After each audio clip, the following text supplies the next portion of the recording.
This is a Galactic Network podcast.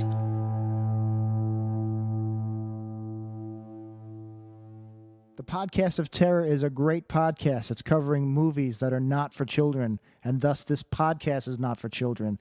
The hosts are two adults who will use bad words from time to time. They'll also spoil movies if that's not your thing. So if you don't like spoilers and you don't want to hear some dirty language or some dirty references to dirty parts of your body, then please, please, please wash your body parts better and do not listen to this show. If you can handle it, and I hope you can because there's a great podcast coming up, then please proceed with Podcast of Terror. Burn and fire, burn the fire. Burn and fire, burn the fire. Oh, you're opening a bottle. Like, what the fuck are you doing there? You're going to cut your hand off. My roommates, when they moved out, they left a 3 Doors Down bottle opener that I always used to open up stuff during the shows because I was like, oh, here's this bottle opener that I'm never going to fucking carry because I don't need that shit polluting my already delicate persona in front of people. And when we moved, I don't know if it made the move, if it didn't make the move, if I just don't know where it is. Probably I just don't know where it is. But Yeah.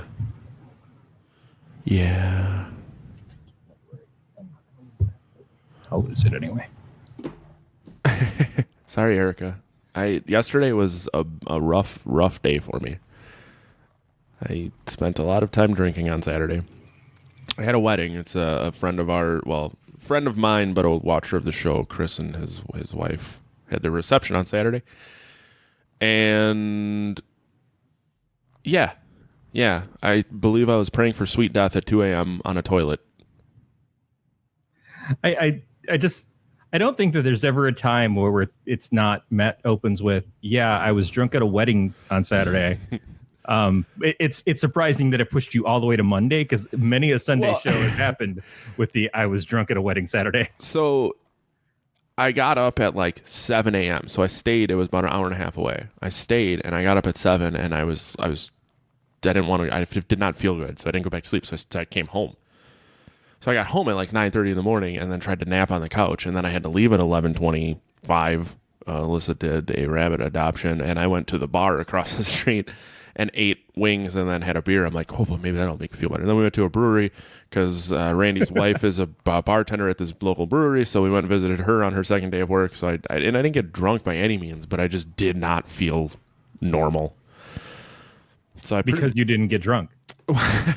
Yeah, I mean, I guess I probably would have been better off just getting drunk. But then we went to Walmart and we had to walk around Walmart. Which itself, nobody should do so. Oh my God, it is a fucking nightmare. So I just, when I got home, I just had a headache and just wanted to go to sleep, and here we are. And it's all my fault. Felt probably just as shitty yesterday without any of the alcohol because I'm old, fragile, and in a very humid area. So like in California, I would get headaches before it would rain, and then it would rain and I'd feel okay. Yeah. In Michigan, it's like, oh, it's raining. Oh, I feel like crap. What is going on? And I don't know how to handle it yet. But then I felt fine after I actually took some medicine, and I need to just get used to the fact that I'm always going to have to shove pills down my gullet. Yeah. So you're just on the other side of a lake from me. So we're kind of the same, but not really the same. And it was like 55, 60 all weekend and very pleasant for this time of year. And today it was goddamn 85 and humid. Yeah, no. That I watched all weekend. I'm like, it's 70 degrees, it's 60 degrees. Like, there's no way in shit it's going to be 86 degrees on Monday, like you keep saying. And I kept watching the weather app to say, oh, we were just fucking around. It's not going to be 80-something degrees. No, it was 80-something fucking degrees. It literally said to me last night on the way to bed, it's like, hey, it's going to be 21 degrees warmer tomorrow. You should just leave your balls at home because they're going to be sitting there and festering in their own swill. Well, we have another fucking flood watch. Like, nice. we've had basically a flood watch for a month at this point, and I guess we've gotten like over 50 inches of rain this year, which is a record year. It sucks. Like it fucking sucks. But Yeah, there was like the weather map came out for the rain for tomorrow into Wednesday morning, and it's like the whole state is green, and then there's just this big red line right through where we live, and I'm like, this is a fucking nightmare. I'm sick of it being rainy. Yeah, I don't blame you. Hey, I found a local root beer called Wild Bill's Root Beer. Okay. And I know that I've been saying I want some root beer variants because all there is the basics. As classy as we get as Fago. So we went to our Christian butcher, and this is what they had there. I'm giving this a shot. Let me see. You don't get Sprecher, do you? Yeah, I think we've got Oh, Sprecher. you do. Okay, that was a big thing here, but I think now they have a couple really good sodas. They have root beer. They have a cream soda.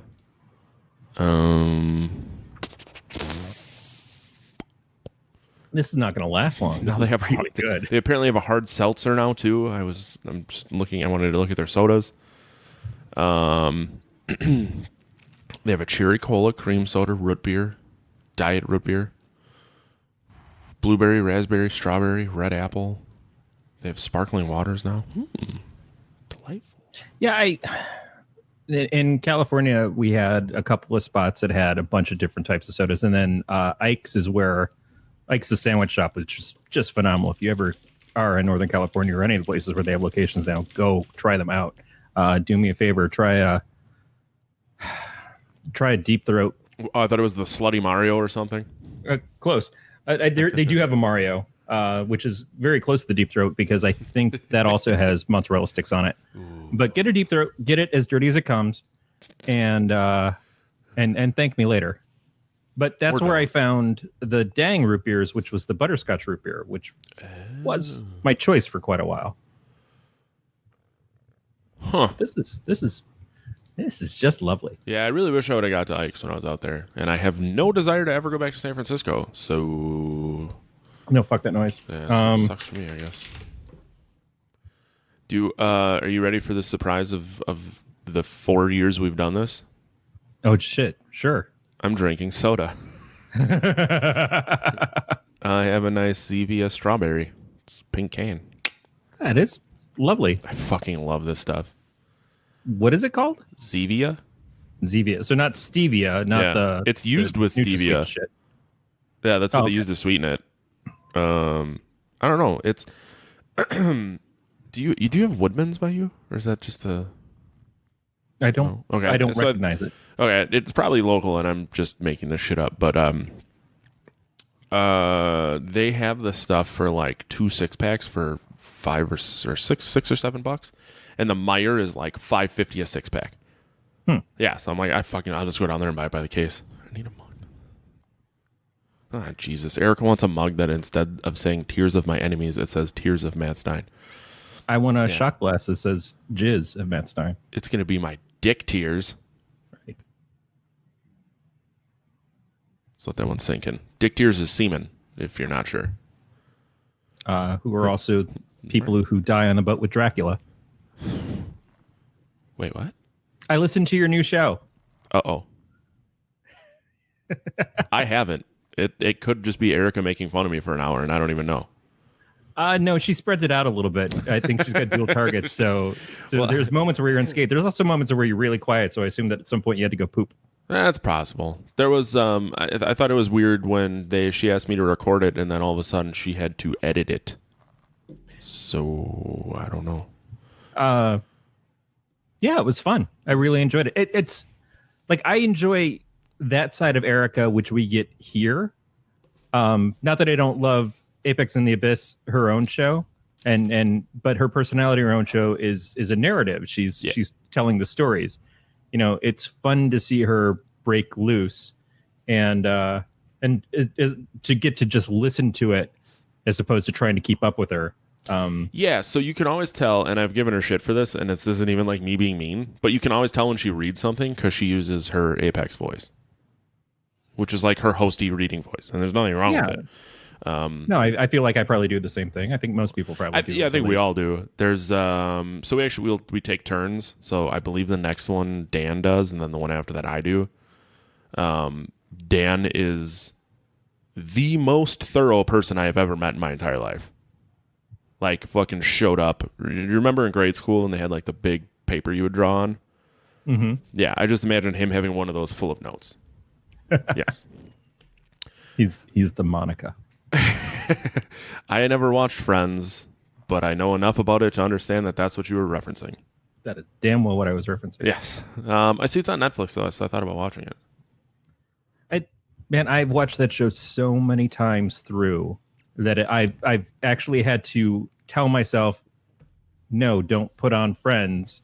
It's always on. You're never gonna not be able to watch it again, but just give your brain a break from it. Just fill your time with something else. It's this concept of choice of what to watch and then still going to the same bullshit reruns that are on all the time is very. It's like I'm not enjoying the liberation from TV that we've been granted. Well, and that's like with The Office. Like, I think The Office is great, and I love it. But it's like there's so much other stuff out there. Like, and I feel bad. I went back and I watched Parks and Rec, which is also a show I've seen a bunch. It's great, but I don't know. Yeah, Erin just rewatched Parks and Rec. She was going through a few different shows that she was watching the whole series of, and I mean, I'm glad to walk into the room and Parks and Rec is on. I'm like, okay, that's great. But I'm trying to find stuff that I haven't watched already. Stuff that I've got on my Plex that I haven't made it through yet. Like, I still haven't seen all of Due South, and I love Due South. And it's not like it's a long-lived show. It's about 4 seasons. And I was starting to watch it when I was still in California. I was watching it on my lunch breaks, but ran out of lunch breaks and ran out of internet while we were there, actually. So I haven't gotten back to it. And I just, there's so many things. I just finally watched the recent season of Twin Peaks, which is from 2 years ago. And I love fucking Twin Peaks. And that show was fucking crazy. And 18 hours of crazy. That feels like 37 and a half hours of crazy. Erica's hell-bent on getting as many people to watch The Good Place as possible, so she's telling you to watch that. And I need to get to The Good Place. I watched the first episode and then just kind of like, all right, I'll come back to it, and haven't gotten back to it. And of course, now the show's ending. Yeah, it's ending on good terms. I may finish it now. So it started to get a little stale for me. I think what's on the 4th season now. Yeah, it's just starting its 4th season, I think, and this is the last season. Yeah, 4th season. Okay, so maybe I did finish 3. Huh? Maybe I didn't give up on it then. I think I cared. I got less excited to watch new episodes, and I believe that might be why. Like, it was starting to teeter off a bit. So maybe that's why they did it. Yeah, January 24th, 2019 was the end of the 3rd season. Well, I also want to do like a rewatch of Veronica Mars, which I watched as it was airing, all 3 seasons, and then they've had that new season. I supported the movie on Kickstarter and watched the movie when it came out, or before it came out when they granted it to us. But I want to rewatch it all and watch the new season that just came out. I will tell you what, since we're talking about new TV, I watched the newest episode of The Simpsons. Not terrible. Oh, wow. Not good. Not terrible. But I am really excited because the 30th Treehouse of Horrors is the 666th episode. Yeah. Yeah, I think that, and hopefully that continues to be not terrible. Well, yeah, but the Treehouse of Horrors have generally been pretty good because they're a little more out there, and they can do more with it, but then sometimes they still have just kind of slacked. Yep. We watched this week's episode of Saturday Night Live, and it was 90% pure garbage. That sucks. Because they keep giving Kyle Mooney digital shorts, which is fucking why is he still anyway?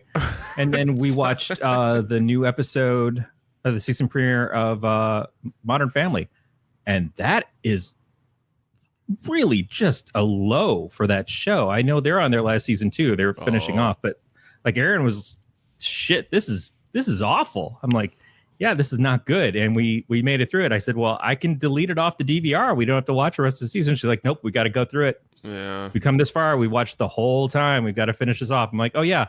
So how was the series finale of Breaking Bad, hun? And how is the end of Nip Tuck? Because she didn't finish them. Oh, I She finished both refused to those. watch the last episodes because she was too into it, and she's like, I don't want it to end. I'm like, yeah, then fuck you, and So- you're watch the last season of Modern Family. Like, this is our Dexter. This is fucking Dexter Yes. last season. It's like, why am I doing this to myself? Why don't I just put a nail through my cock? Is she gonna? God damn, that's gnarly. Is she gonna watch the movie, Which movie? the Breaking Bad movie? Sorry, She didn't know about it, so I told her that was coming up on Netflix pretty soon, and so I don't know if that's going to encourage her to watch the last episode of the show. She also said someone spoiled it for her. I'm like, it's been fucking 5 years. Yeah. It's gonna get spoiled. Yeah. But they probably spoiled it for her early on. But yeah, I don't know. I have no idea. And since I didn't really watch it, it's not pressing to me. yeah, But if she enjoys something, I want her to get to enjoy it. I just thought it was kind of ridiculous. Is like, yeah, we're going to keep watching this thing that we now don't like because we've been here the whole time. And I understand that. I mean, I went through the whole thing with Big Bang Theory. And it yeah. got See, I gave up kinda on that a couple rough. seasons ago. Yeah, and I don't blame anybody for doing that. I couldn't make it through How I Met Your Mother after they paired Robin up with Barney. yeah, who would do that? Yeah. I don't know. I remember Glenn Rubenstein saying to me, "Oh, what, you're not going to watch the last season? They're just about to finish off the show, and they're actually going to introduce the mother." I'm like, "No, fuck this show." And I stand by it. I don't watch it in reruns. I'm like, no, it was good for 2 seasons, and then it was just directionless. It was good for 2 seasons. Famous last words right there. Yeah, some things that's what I appreciate. What The Good Place is doing, finishing in 4 seasons, realizing that this is what they've got to tell, and this is what they're going to do. That makes sense. I like that. So I always wonder if it was meant to be 4 seasons or if they just were like, "Hey, we can end this, or this can just go real wrong." I mean, if it feels like it's a natural point for them to say, Yeah. "Hey, we're coming up in our 4th season. I can see capping this now. Like, what more do we really have to say with the show? Do we want it to get repetitive?" I mean, Parks and Rec, really, the 1st season almost doesn't count. The second season is when it started to figure out what it was. Yeah. It cut some of the dead weight, brought in some new characters that were very interesting. And then by the time that it got to that point of, okay, it's starting to hit its lull, they reinvented themselves for the last season to finish it off, and they finished it off strong. Whereas The Office, it seemed like right after Michael left, I just like, I can't watch the Ed Helms show. I can't watch Andy be Andy. I don't like this at all. And so I was just dump, get out.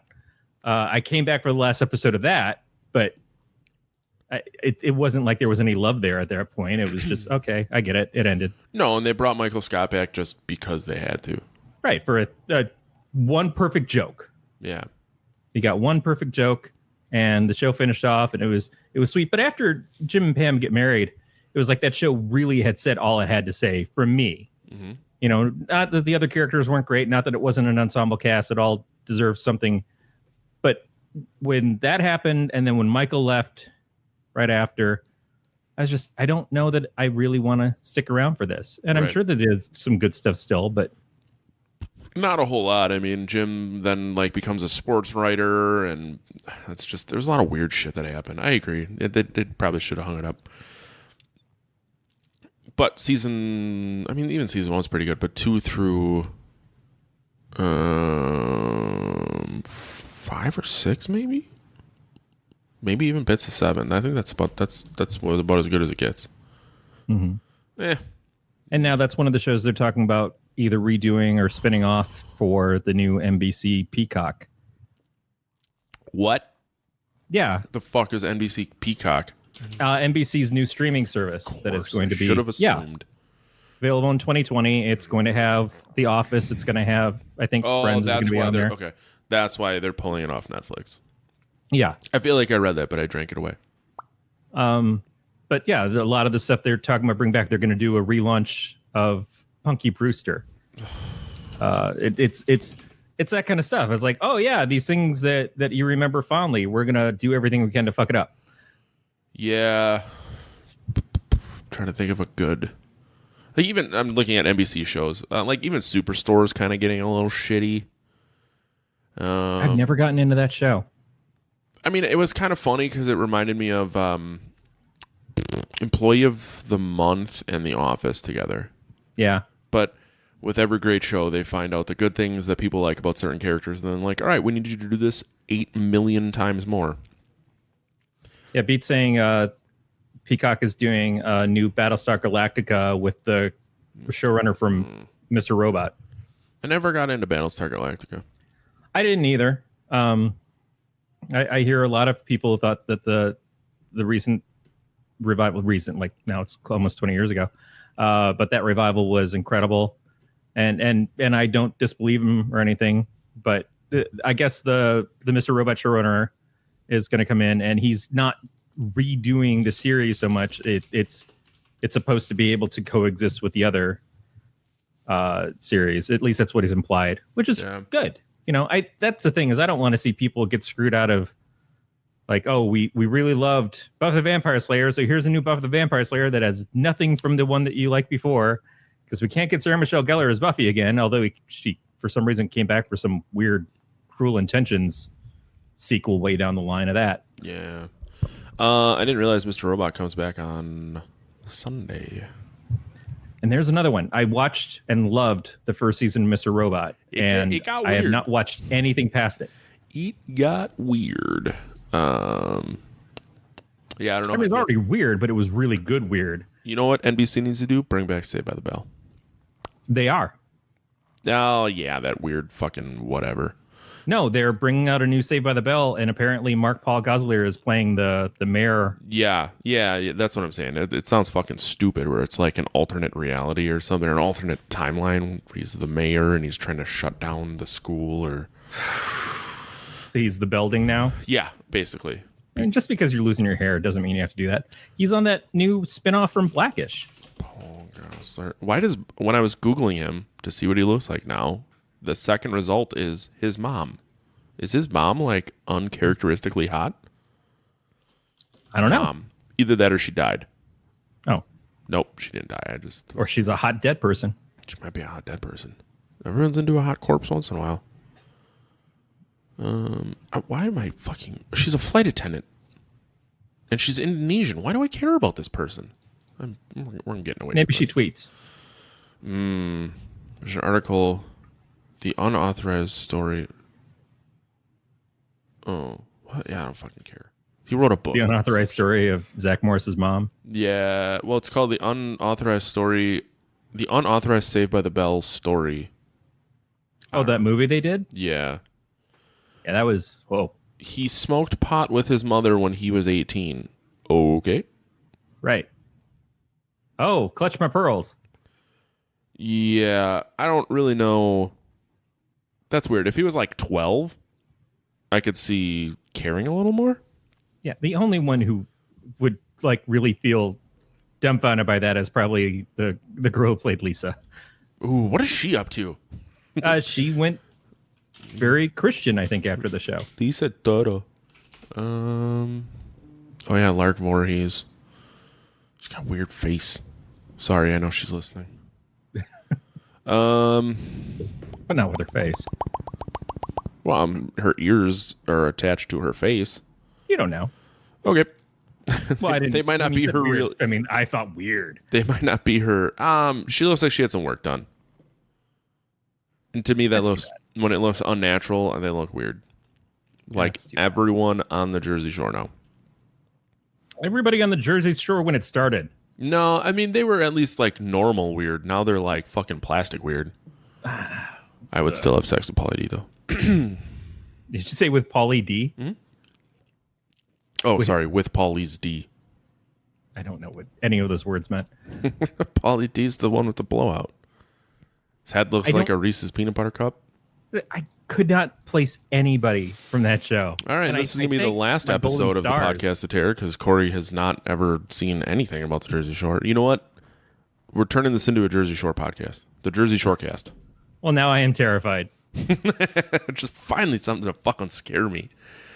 I might want to do that. I remember a commercial with The Situation and Sarah Palin's daughter after she had when she was a teenager, she got pregnant, and then I don't know if they were both on Dancing with the Stars together, but then they did some commercial about using condoms for sex, or in her case, or abstinence. And she's like pitching abstinence right before she gets knocked up a second time out of wedlock. And in situations like, and I got to get a condom so I don't have this situation fall into a situation with a situation. And just like, I think he stuttered himself into his own like fucking time loop. But it was just the worst fucking example of like two people that definitely are poster children for not having unprotected sex, who should still not be telling me about having protected sex. It's like, no. I mean, it's a little different than if the situation was giving someone tax advice. Right. But at least he was taxing my ability not to vomit. That was the only thing he was paying taxes on. Heyo. No? No. I mean, I guess if you want, we could talk about this movie. We can talk about the movie. I would like to. Movie, Matt? I would like to preface that I watched The Prophecy before heavy drinking. And that was your first mistake. Mm-hmm. If I was smart, I would have rewatched it. What? I don't know. Don't it judge sounds me. like you've got something to say. I don't.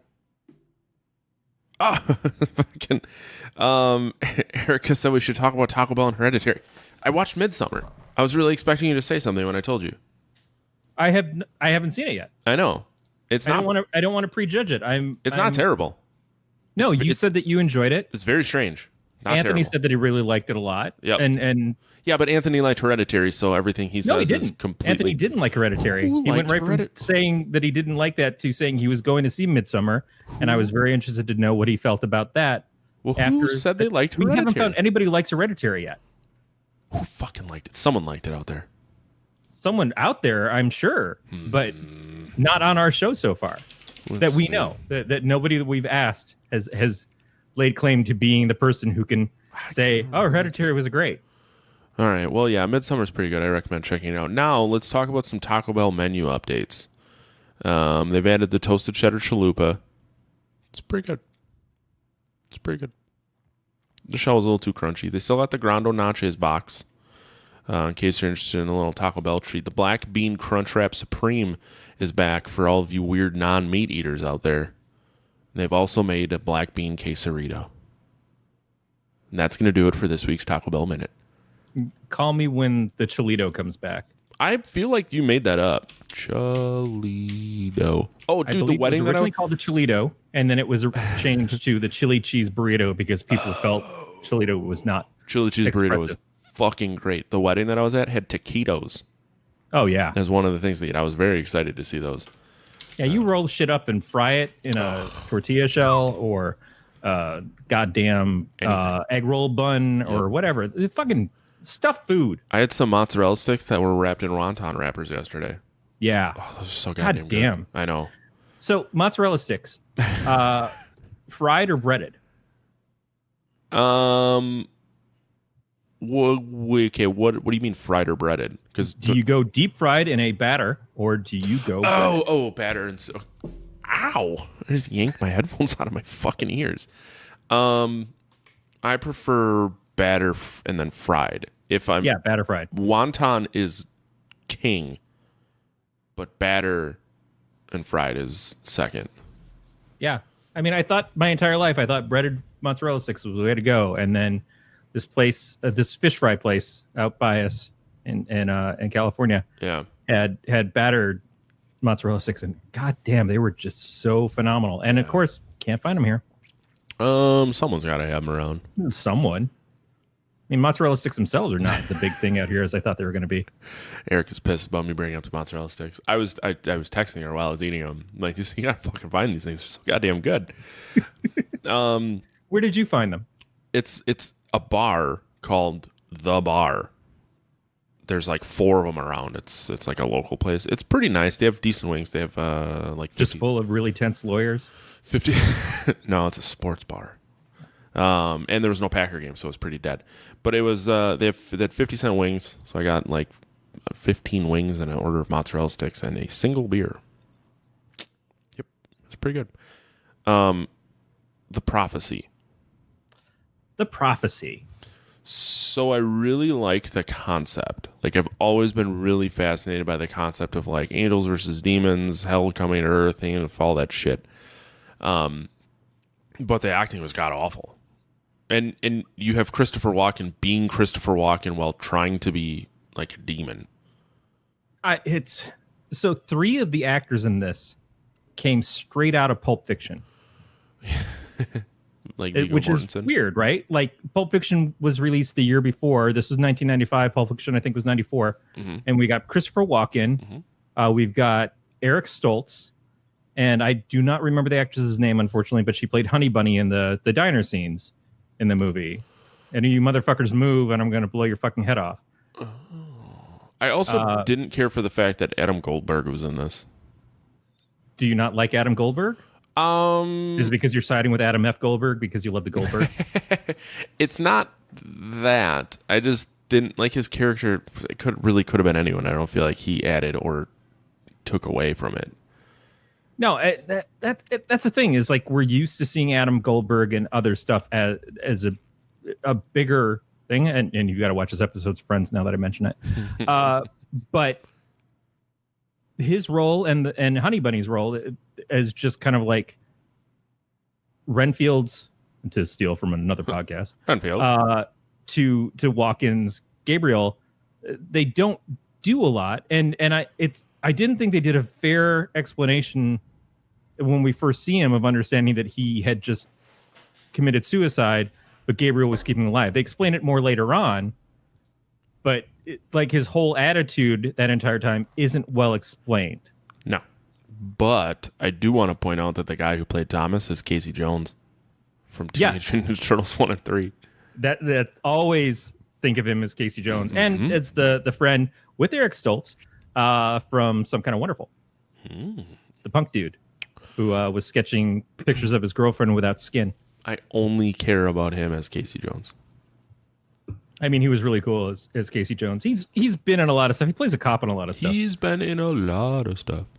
Virginia Madsen, who is someone that I always feel like she's way underrated. But I go back to Electric Dreams, which was the movie where the computer came to life and tried to romance her with playing music, and she played the cello. Weird. But she does so many things, yeah, and yet it seems like she never really gets the due that she's earned. Like, I don't hear people talk about her being in Sideways as much as some of the other people that were in it, and I haven't seen the film. Oh, shit! Goddamn Candyman! You know, she's done such a range of things, and I don't know, man. I always liked her. I always thought she was cool. Yeah, I mean, there's nothing wrong with her. Do you want to give a synopsis? Since I drank that today? Okay, this one's a little weird. Mm-hmm. So it starts out with Casey Jones. We're just going to refer to him as that. It's easier than Cody is, whatever his name is.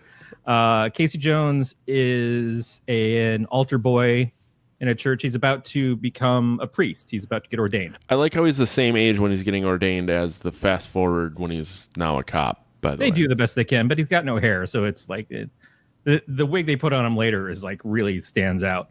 But yeah, so his buddy gets ordained and everything, and he's kind of like having weird bits going on in his head, and he goes to lean forward to kiss the ground and sacrament himself, and and then he has visions of this war between angels and demons, and Earth, and it's getting torn up in the crossfire of it. I mean, it's all implied. The effects in this very much of that time kind of remind me of the effects from things like Nightbreed. Yep.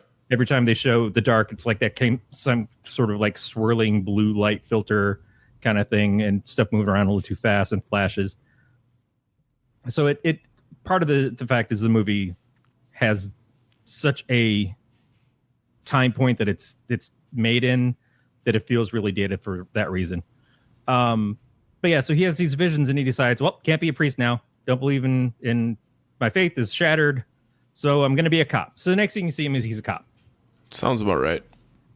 And he meets up with this dude who comes into his his home after somebody killed, something happens. Like, I know that some shit goes down and like he shows up at a murder scene. Oh, that's after. It's weird. It's like the angel just shows up at his house. Yeah. Yeah. So this angel, Eric Stoltz, you're should have been Marty McFly, but wasn't. He's in there. And so every time an angel comes around, the first thing they do is they perch on something because they don't have bones. They don't have a lot of body weight, although they have 2 sets of genitals. So what are you going to do? But they don't work. So they perch on something. They're standing on the backs of chairs and everything. It's like, oh, that chair should flip over, shouldn't it? Oh, something's weird, but it doesn't matter. Eric Stoltz shows up and says, hey, something's going down, but he's all cryptic and shit, and he leaves. And then the next thing we see is Stoltz's character gets attacked by another angel dude who doesn't have eyes. Yeah. And so this is where I start to look at the screen and I go, this reminds me of Highlander.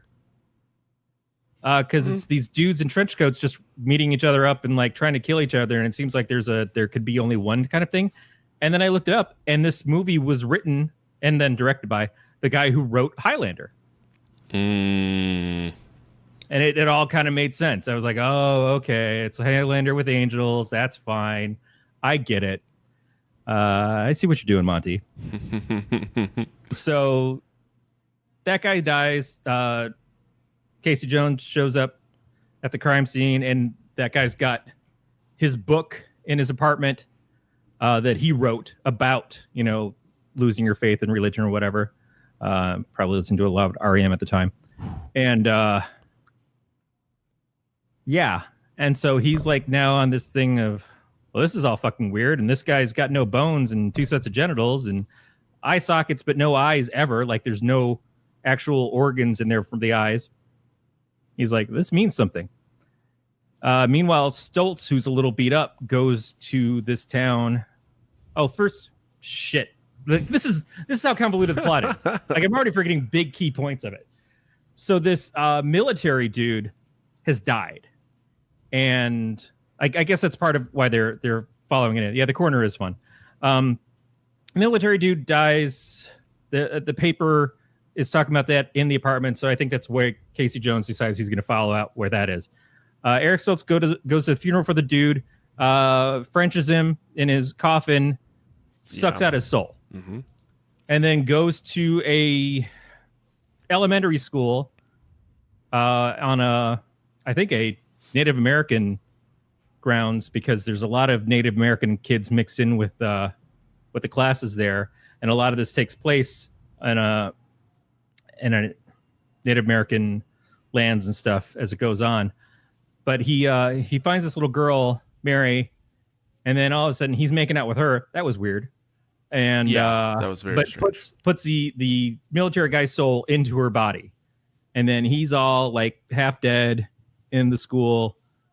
And that's when Gabriel shows up and finishes him off. He's like, I need that man's soul. I love that man.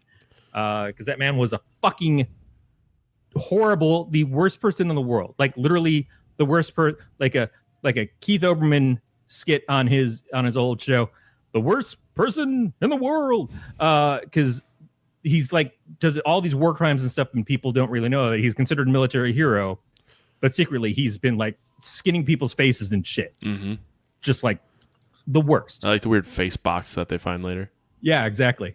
Not what I would call a face box. Anyway, so Gabriel wants to find that guy's soul because that soul is going to be used to help win the war between the angels who are against God to try to win God's favor so that he loves them again, to take that away from the humans, versus the angels who are still true to God and want to protect the planet and everything. And like, we don't really need all this love shit, and it's all this pride stuff. That's what this thing's about. It's like, you don't love me, I'm going to destroy the world so that you love me again, which is the same fucking plot from Dogma. Didn't even think about that. Isn't it? Like, you add Jay and Silent Bob to this, first of all, it's a much better movie. And secondly, it's the same shit. Yeah. And I don't blame Kevin for ripping it off. Good for Kevin. No, not He at did all. right by it. I do want to point out We got to see Selma Hayek dance, so woof. Ooh, yeah. Beat mentioned that the dead angel had a Bible with parts that weren't in a quote-unquote modern Bible. Right, that's true. A claims- 23rd chapter Yeah, he claims of it's Revelations. somewhat important. I just think he's being a dick. So that was yeah. So what happened? So Virginia Madsen, who's the teacher at the school, teams up with Casey Jones to try to protect the little girl. Whereas Gabriel's like, I've got to get that little girl to get that soul. There is a scene where he is talking to little kids and he's looking inside their mouths, I think, to try to find the soul. I wasn't quite sure why I was looking at people's teeth. But he does have them blowing on a trumpet, which I thought was just excellent. Yeah. Gabriel's trumpet. He's like, yeah, this is a special trumpet. There was Put your little mouth on this. a lot of weird stuff that happened in this movie. A lot of weird stuff. Yeah. So the little girl starts to display memories and things, talking about stuff about how she killed people in war because she's talking like she's the dude whose soul she's got in her. And we talked a little bit about Gabriel's sidekick, about Adam Goldberg. Yeah. He was fine. Yeah, but do you think that the movie would have been... Do you think it would have sucked more? Okay, I don't know how to word this. Do you think the movie would have been different without him there? Like... No, it seemed like the idea of needing somebody... It's kind of hilarious. It's like, why do you need me alive to help you out? Well, because I can't drive. Right. Like that's the explanation we get when he brings the woman back from dying of cancer right when she's on the verge of death and she just wants release. He's like, yeah, I'm not doing that. You're stuck with me for a while. She's like, why? Why do you even need me? And he's like, because I can't drive. It seems like a really loose plot point. Yeah, in her case and in Goldberg's case, they both just like, I'm just beating up on you until you kill me. Just fucking kill me. Just do this for me and everything. And that really didn't add anything. I guess it's a flavor, but you're right. Both characters had almost nothing to do with it. Didn't have enough screen time to develop or anything. We just get the fact that Gabriel's such a dick. He will keep you from death for his own, not just amusement, for needs. I mean, he is the devil. No, he's not though. Well, Gabriel. But he tries. Oh no, sorry. Yeah, Viggo Mortensen is the devil. My bad. Viggo Mortensen is the fucking devil. Yeah, you are very right. I'm sorry. And so that's just it. So in the desert, which I think is where the devil always pops up. Yeah. Which explains Vegas. He shows up to Virginia Madsen's character and says, "Hey, just so you know, I'm a part of this too, and I don't like what they're doing." He conveys the plot to these characters. It's like, yeah, they need this soul to try to win the war between the different factions of angels, and then they'll create heaven into another hell. And he's like, and I think that's one hell too many. So I'm on your side on this. And then he goes and talks to Casey Jones the next day and pretty much says the same thing, but he does give him an explanation of like, yeah, confront Gabriel with the fact that this is all about his pride. Yeah. And that will turn the tides in your favor, which is weird because it seems like the devil could have just done that. But then the devil is made of lies, so yep. I don't know. But Viggo Mortensen really brings a gravitas of this that even Walken doesn't. Like, Walken's Walken, and he's solid in being who he is. Well, right. If the character is Christopher Walken, he's pretty good at it. Right. And that's essentially what that is. Yeah. But Viggo Mortensen is a badass Lucifer.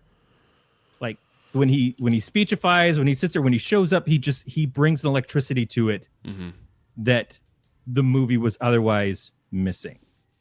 And so you look forward to his scenes, I think, more than anything else. And the rest of it just kind of is extraneous 90s horror.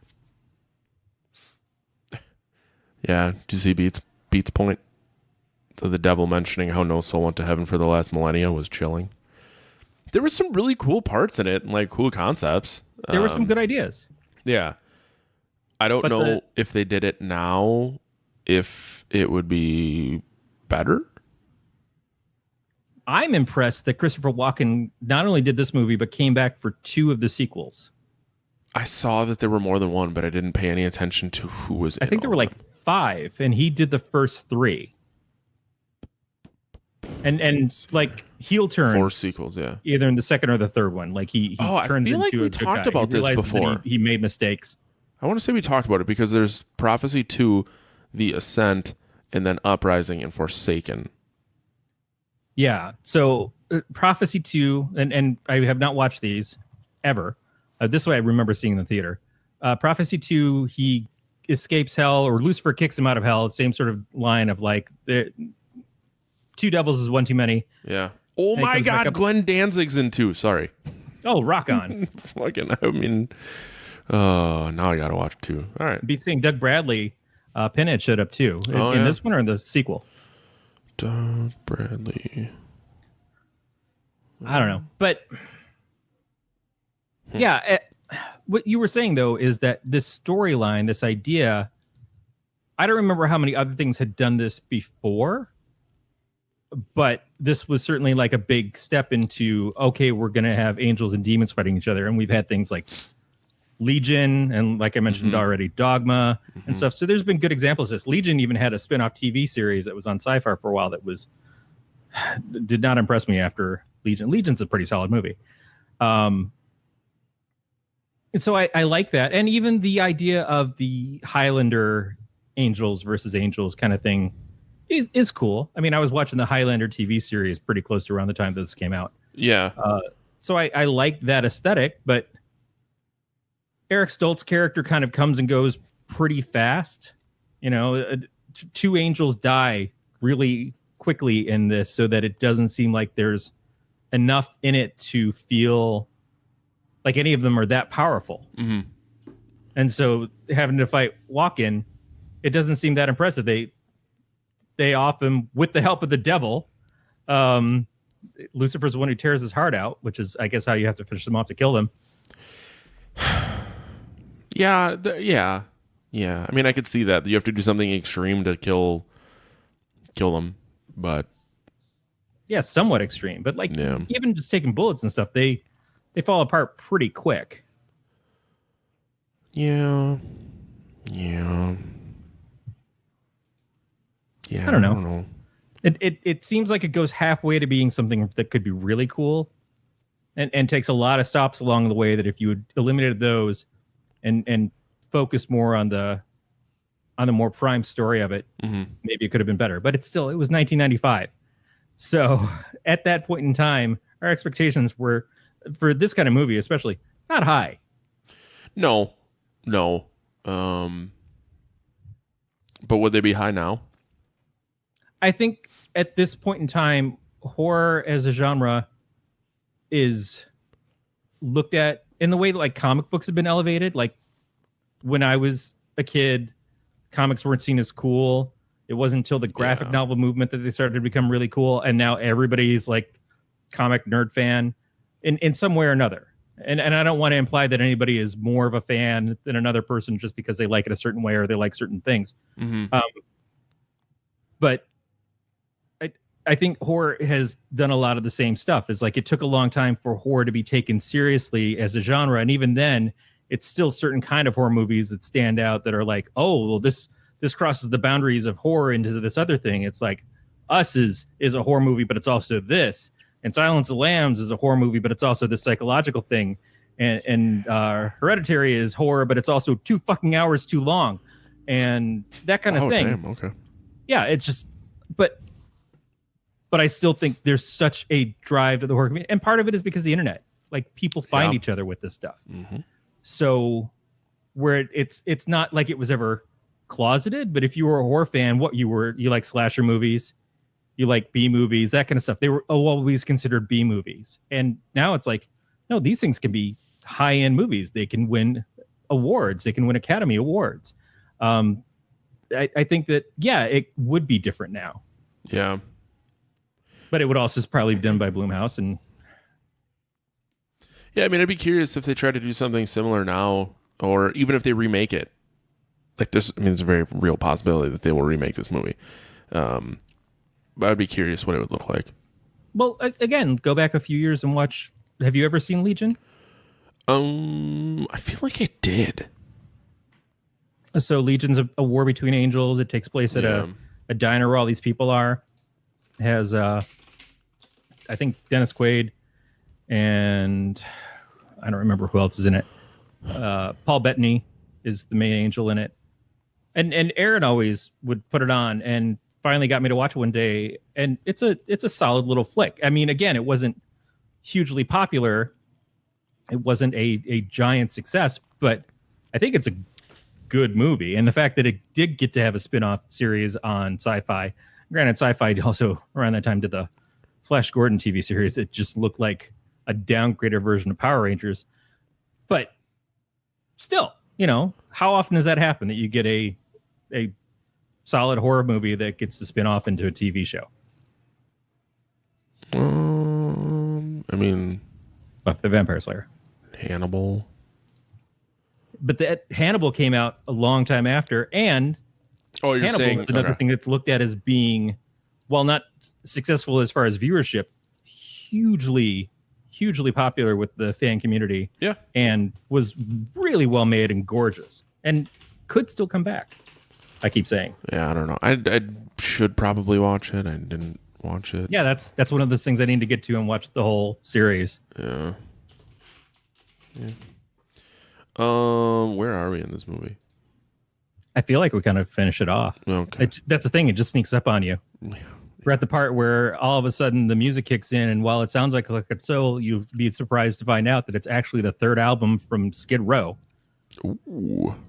Did you know that? Did you? No, did I you had make no this fucking credit? clue. I thought that was a joke. No, I'm oh no, 100% serious.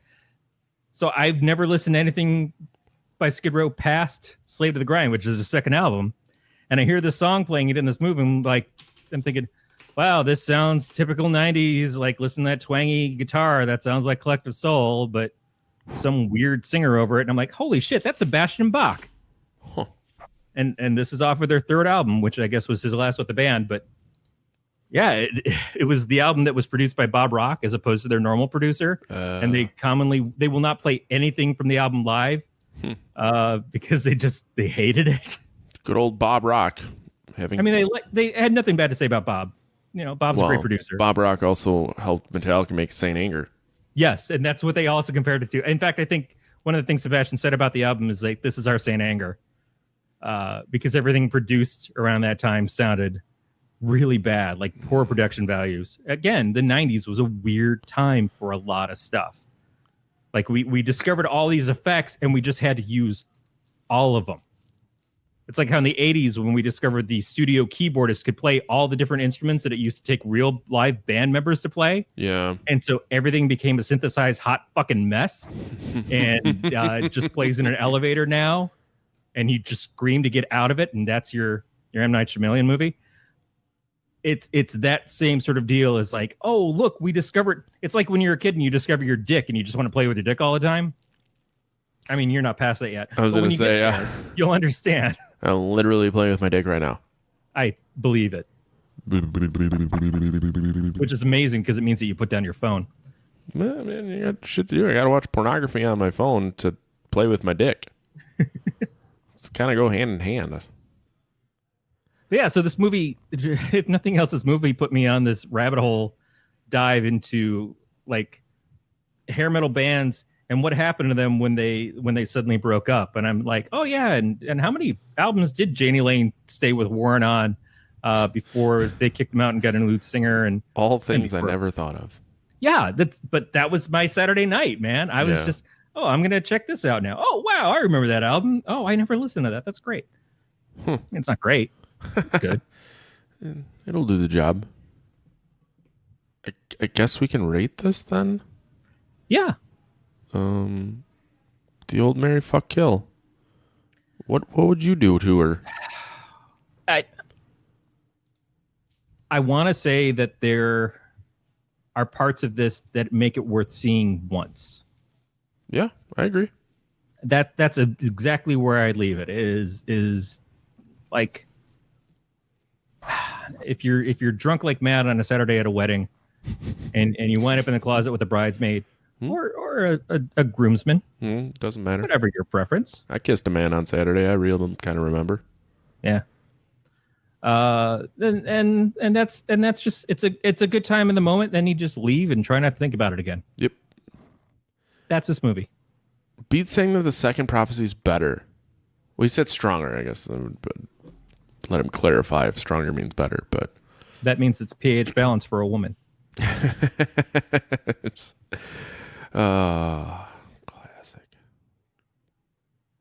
Christopher Walken chooses scenery. That's pretty much what Christopher Walken does. Like, does he really chew the scenery, or are you just saying he's really good at it?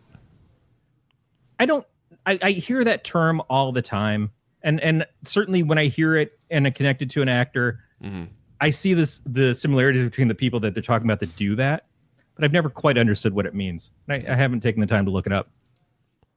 Yeah, I don't know if I care enough to look it up either, but I agree with what you're saying.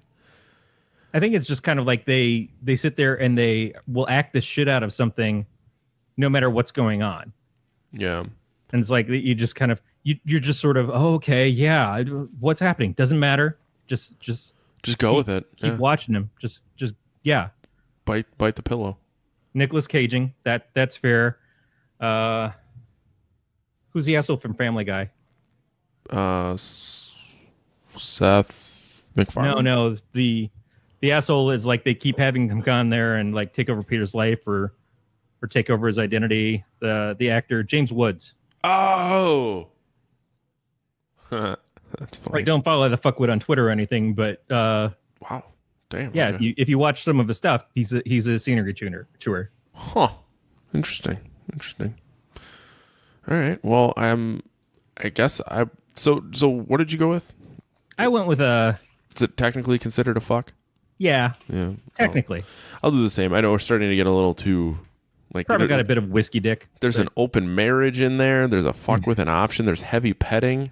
Yeah. This is whiskey dick fuck. This is like, it's not my best, it's not your best. We're not going to talk about this. Fuck. It's not a secret shame so much. It's just like, we're not really even going to think about it again. It doesn't quite count. Right. Could be worse. It's like the girl who was supposed to be a virgin in Monster Squad. Ooh. It's like, well, that guy, but he doesn't count.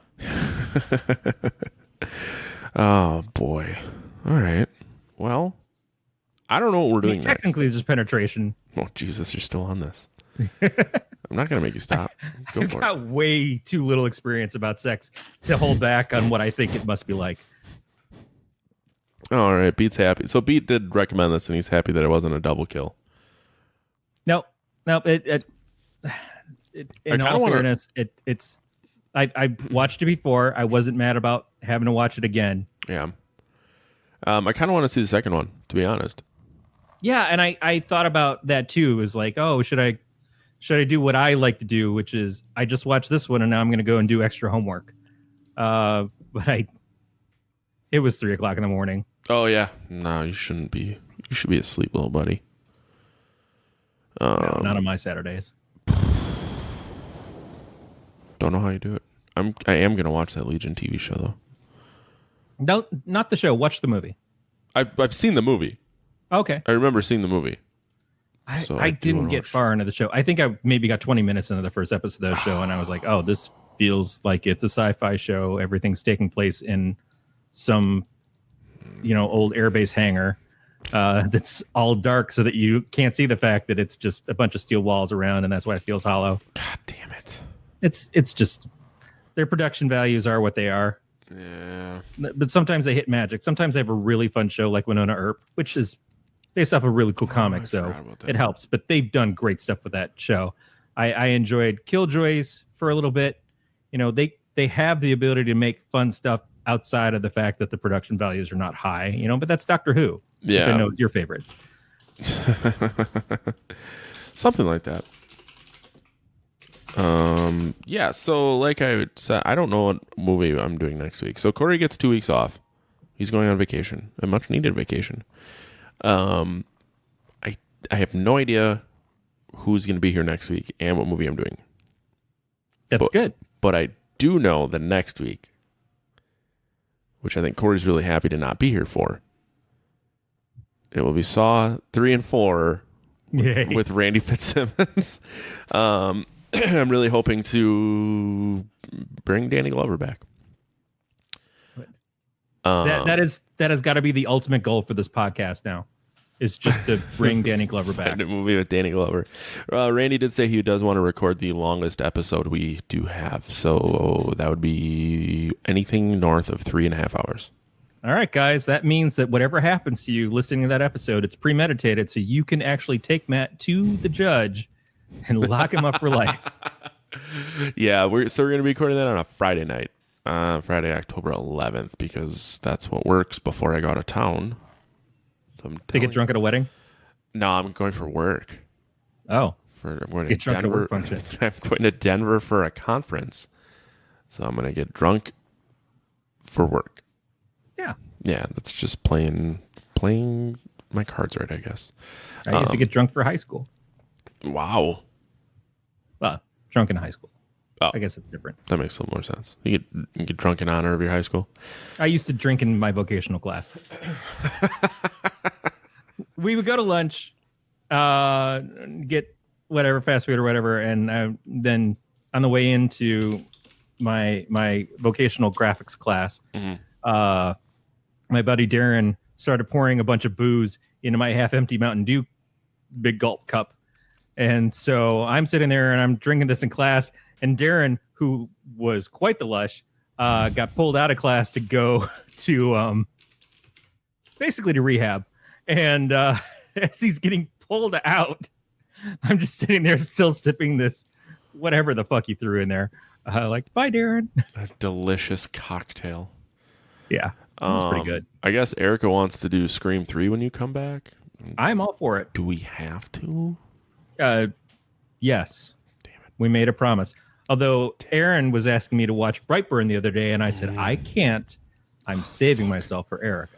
Well, so maybe we should do Brightburn. So October 20th, that week, we have Anthony coming back, correct? Yep. To talk about abstraction, which I should probably respond to his message.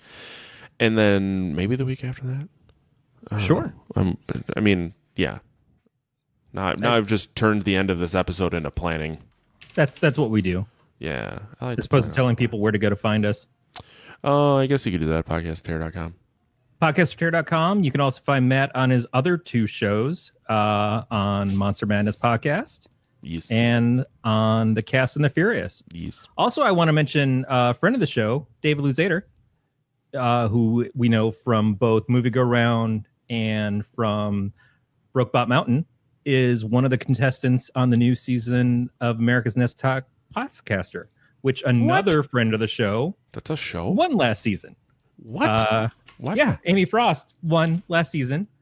Made it through the whole thing. What the fuck? Did you not know this? I had no idea. Yeah, that's why she doesn't have time for you now, dude. I'm sure that's why she doesn't have time for me. No, she does not have time. But No, I assume she doesn't have time. I just still am very convinced she doesn't like me. no, I think she does actually. She's shown up here plenty. I mean, more than Yeah, some. for you. She's here to hang out with you, not me. A lot of people come here to hang out with you and not me. So David Luzader is this week. It just started. I started listening to episodes a couple days ago. Is on Team 1, and there's 12 contestants. I don't know if it's officially on the Frog Pants Network, but it is Brian Ibbott's show, and it's got Scott Johnson as one of the judges. Justin Robert Young is another judge. They got Jenny Josephson as a judge this year, Jenny is amazing. She's always been fantastic on the stuff that she's done with Tom Merritt, and Tom Merritt is the coach. So it's a really fun show. It's got an incredible cast of people behind the scenes, or as like the leads of it, and then all the contestants and stuff on there. So far sound great, and it's fun to listen to. And if you're interested in podcasting yourself, all the advice and stuff that they give in the contests that they're doing is really good advice for people who want to start doing the shows too. But David's a great guy, and I'm excited for him. So I hope he goes far in this. I'd never, ever heard of this. I guess You should. Yeah. It's a good time. No, I'm going to have to go back and listen to it. Interesting. All right. Like, one of the things that I didn't know is that Amy used to do writing stuff for Galactic Network. Yeah, holy shit. had no I didn't idea. know that either. Yeah, exactly. Like, Wow. that's stuff I didn't know. So it's listen to your friends on their other shows. Well, if I knew about it, I would have listened to it a long time ago. Jesus. All right. So we're on Twitter and Instagram and Facebook, Podcast Terror. Email us at pod@gncast.com, podcastterror.com. Corey? You can like the page on Facebook, or if you want to really win our hearts, you can join the group. We made a group, Podheads, the Podcast of Terror page, or fan group, whatever it is. Fan group, yeah. Where can people find you if you want them to? Go to that page. Go to that group. Okay. Because I'll hang out there. I don't have anything else myself really going on right now. No. All right. Matt's on Untapped. Untapped, Instagram, Matt the Lifeguard, 2 Ds.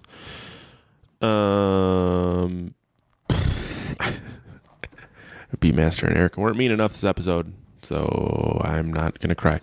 So yeah, Erica's got to pace herself now. She's got you 2 times a week when she's lucky. Yeah. So yeah, well, that's gonna do it for another episode of Podcast Zero. Talk to you guys next week. Stay scary, everybody. I